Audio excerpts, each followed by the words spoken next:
There are some huge pitfalls as a photographer, as a videographer, that if you don't avoid, then you're not gonna make the max amount of money. So today, I'm gonna talk to you about 8 pitfalls in pricing that you have to incorporate into your conversations, on your website, on your contracts, just talking to clients. And if you just even pick up 4 of these, you're gonna notice a substantial increase next year in your revenue. But while I'm doing that, I am going through images from my Instax camera, the Fujifilm one. I really love this camera, and I am also at the same time working on the redesign of my website. But today we're gonna be scanning, and I know that these images, a good chunk of them are gonna make it. So please put up with some of the noise here. And this is a Doxie scanner. Now I'm gonna go ahead and start scanning. The first point in the pricing is not recognizing how much work you put in as a professional. So you don't really understand that sometimes a pre-production for a 1-hour shoot could be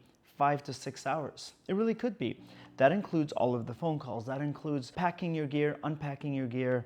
That's pre and post production. That includes downloading everything, backing it up, going through Lightroom, turning all images from this way to this way, taking out anything that doesn't meet your standards at all, and then going through a numbering or a flagging system. Now imagine only charging maybe $200 for a photo shoot, and you're like, I'm only working 1 hour really, and then 1 hour editing. But are you really? Because I would bet that you're probably putting about 5, maybe 6 hours, let's just be conservative, on the front end of it. And then I would say another 5 hours on the back end, plus the uploading, plus everything else. When you're counting that, all of a sudden it goes from like 50 an hour to 40 to 30 to 20. Before you know it, you're making under $10 an hour, and really you should be having a tip jar next to your computer. So you gotta understand, point number 1 is how much you put into your work. The second thing that I want to talk to you about is the amount of money everything costs. This costs, the pack of film costs, the cameras cost, the batteries in this camera costs, the strap, the everything, the table costs money, the TV, the light, and everything behind me. You have to factor all of that in, because unless you have a 501 to your name, and a 501 is a charity, you shouldn't be giving away your product. Remember, your product is your time plus your talent. You're not in the business of giving away your product whatsoever. I really hope you're not, if you want to be a profitable business. Now, the third thing is having inconsistent pricing. What will happen is, a lot of times people will say, oh, I'm charging you $200, which, by the way, if you're charging $200, you have not taken my step pricing course. It is part of my step series, like a little staircase, and it takes you step by step to the level of success that you want and that you deserve. Step pricing is linked down below, but we talk about methods and psychology and what your market value is and where you should start charging, and then where you need to move up from. And if they say this, then you should say that. And all these other things, cheat sheets and worksheets, that's going to take care of your pricing forever. The way that step pricing course is basically trademarked to me, my career, and I've been using it from the beginning all the way to today, and I'm gonna continue using it, continue building upon it, and of course, updates you get. So the inconsistent pricing is that, let's just say you talk to person A and you're like, I'm gonna charge you $200, which you would never charge somebody that if you took my step pricing. And then person B, you're like, I'm gonna charge you $350. That inconsistency starts creating major problems in the marketplace. And the world is small. The market is very small. So if you think you are telling one person 200 and you're telling the next person 350, I like this picture. You're telling the other person 350, then word's going to get out that you're inconsistent, that you play favorites, that you're unprofessional, that you're unethical. So you always want to have consistent pricing no matter what. Expect people to be smart, expect people to know what they're talking about, and expect people to have done the research.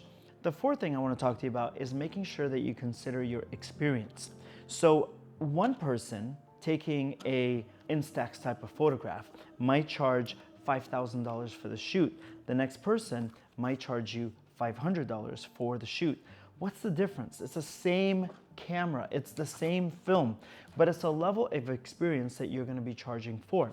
So when I'm working with a model, I understand what the lighting does. I understand what the lighting does before I even like push the button on the camera and take a picture. I understand that model, turn this way or turn this way, what's going to be your best look and what type of emotion I should pull out of you. That's not something that I'm just going to sit there and play emotional roulette. What I'm going to do is study you when you're talking, when you're eating, when you're sipping water. I'm going to look and I'm going to say, huh, that's your strength right there, huh? And that's really important because that shows my level of experience as a photographer. I need to charge for that because that means you're going to go through a shoot faster. You're going to get a higher percentage of images working out. I think that that is worth a lot of money. So you always want to factor that in. Just because somebody charges $50 for a shoot doesn't mean you can't charge $1,000 for taking the exact same photo, same camera, same lighting, same location. Point number 5 is about setting boundaries. If you don't set boundaries as a professional, you're not going to set yourself up for a successful business. So a boundary, for example, would be if you're doing video, you say you get 2 rounds of edits and you cannot change the music and you cannot change the color more than 20%. You got to put that in your contract. That's a boundary. But you could say as a photographer, you get the retouching level of level 1 or level 2, or you get images at 72 DPI. But it costs this much more money, which I talk about in my step pricing course, if you want it to be 200 DPI and you want to blow something up to be a massive portrait versus a small frame. So you have to set the boundaries, and those boundaries in fairness have to be on the contract and in the conversations and in the email so they understand what they're getting into. When you do this, people think you're fair, people want to support you, and people will start referring you to everyone else. Number 6 is something that we don't want to talk about, and that's taxes. You have to pay your taxes. And so there are certain things. I'm not a tax professional, I'm not a legal professional, so you have to speak to yours for your jurisdiction, your state, your country, etc. But in most places, allegedly, I have to say that, a camera is tax deductible. The film is tax deductible. This Doxie scanner is tax deductible because it's obviously for my work, as is this desk, as is the office, and the electricity and the internet here and everything. To what percentage you got to speak to somebody about? You have to know your taxes. Let me just be super real with you on this. You have to know your deductions, and you have to know how much you're going to save for your taxes. You know, 2 things in America. You're going to die, you're going to pay taxes. You're going to die, you're going to pay taxes. Because the government loves our money and they love to spend it on things that we don't need. Put about 30% aside. You make $100, put $30 aside. At least, at the very least, you're going to be, at the very worst, you're going to be paying that. Go in your bank account, start a second savings account, and just call it taxes/don't touch. Mine may or may not be named something like that. The 7th one, before I go into my last one, is about neglecting your creative input. So you know how I said like you neglect to pay taxes, you neglect to save for taxes, you neglect how much time you put into post-production, your pre-production, etc. A lot of times you're neglecting your creative input. So there is the work of a producer, then there is a work of a photographer. For example, if I'm doing a photo shoot, I'm gonna bill you one line as a photographer because that's me picking up the camera and taking a picture of you. But this camera didn't produce it and this photographer didn't produce it. Walid, as a producer, produced it. So I'm billing you for one line as a producer, I'm billing you a second line as a photographer. I did the job of both. So whether I hire somebody as a producer, I hire myself as a producer, I need to charge for that. A lot of you guys are charging one line for everything. So you're just like, you're charging for picture. What? But that picture right there took a stylist, that picture took hair and makeup, that picture took location, that picture took camera and film and producing and everything. Even scanning, if I was to pay for somebody for this, they would be part of my post-production budget. You have to put that stuff in there.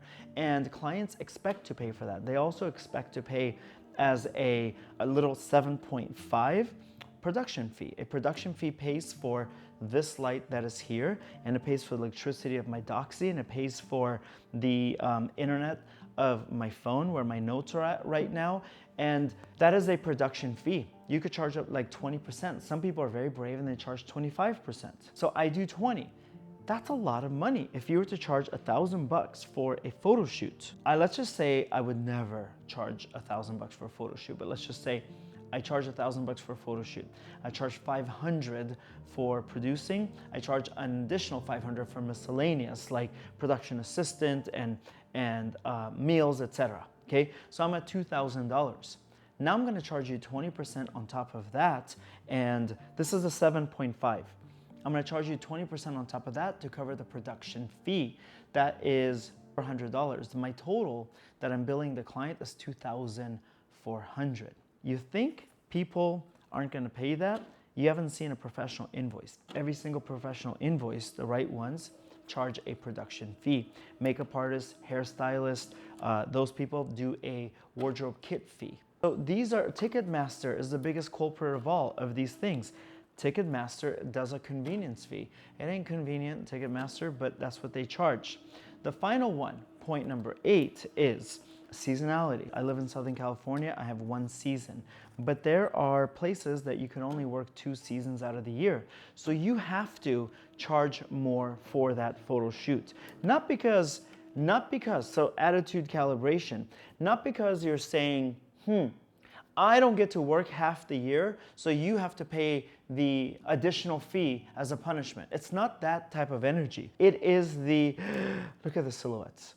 It is the type of energy of saying, I'm only available. I'm a scarce commodity.